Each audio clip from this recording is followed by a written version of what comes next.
1991년에 김학순이라는 위안부 피해자분이 자신이 일본군 위안부 출신이다라는 이야기를 세계에서 최초로 하게 된 거죠. 거기에 대해서 일본에서도 한국에서도 뒤집어졌고요. 사회가. 그렇게 해서 일본 정부가 조사를 하여서 1993년에 위안부 문제를 사과하고 간접적으로 연행도 있었다라는 것을 인정하는 코노 담화가 일본에서 발표되었습니다. 그 다음에 1995년에는 당시 일본 총리였던 무라야마 토미이치가 무라야마 담화를 발표를 하여서 과거 일본의 식민지 지배하고 침략 전쟁에 대해서 세계 앞에서 사죄를 했습니다. 이것이 세계에서 보면 상당히, 그리고 우리나라 한국에서 봐도 굉장히 양심적인 일본의 선언이었습니다. 그러나 이 선언에 대해서 굉장히 안 좋게 생각하는 세력들이 일본 안에 있었다는 거죠. 바로 일본의 극우파 세력들이 이 두 가지 선언을 오히려 공식적으로 부정해야 되겠다라고 작정해서 이제 본격적인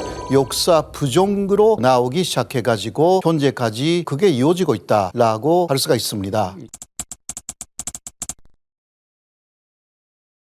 결론적으로 말씀드리면요, 헌법을 개정하는 데 있습니다. 헌법을 개정하여서 자위대를 다시 일본군으로 부활하겠다. 이 부분이 가장 큰 목적이라고 할 수가 있습니다. 일본 극우 세력들은 일본군이 존재했고 대일본 제국을 만들었던 그 1945년까지의 시기가 역사적으로 일본에 있어서 가장 영광스러운 시대였다. 이런 식으로 보고 있는 것입니다. 그러기 위해서는 일본군을 다시 부활을 해야 하는데, 그러기 위해서는 헌법을 개정해야 하고, 그러기 위해서는 마지막은 국민투표를 해야 되지 않습니까? 국민들이 과거 일본이 침략을 하지 않았다, 그런 식으로 인식시켜야만이 헌법 개정에도, 그러니까 일본군 부활에 대해서도 많은 국민들이 동의를 할 것이 아닌가, 이런 생각을 일본 극우 세력은 갖고 있습니다. 그러니까 위안부 문제라든가 일본의 과거 침략 문제라든가 이런 것은 사실 진짜가 아니다, 없었다, 이런 식으로 만들어야만이, 그러니까 역사를 부정하는 거죠. 역사를 수정, 나쁘게 수정하는 이곳으로 가야만이 일본 사람들의 생각을 바꿔가지고 헌법을 개정할 수가 있다. 그래야만이 일본군의 힘으로 다시 한번 대일본 제국을 재건하겠다. 이런 헛된 꿈을 꾸고 있는 것입니다. 연도 문제도 일본이 상당히 개헌을 위해서 활용하고 있습니다.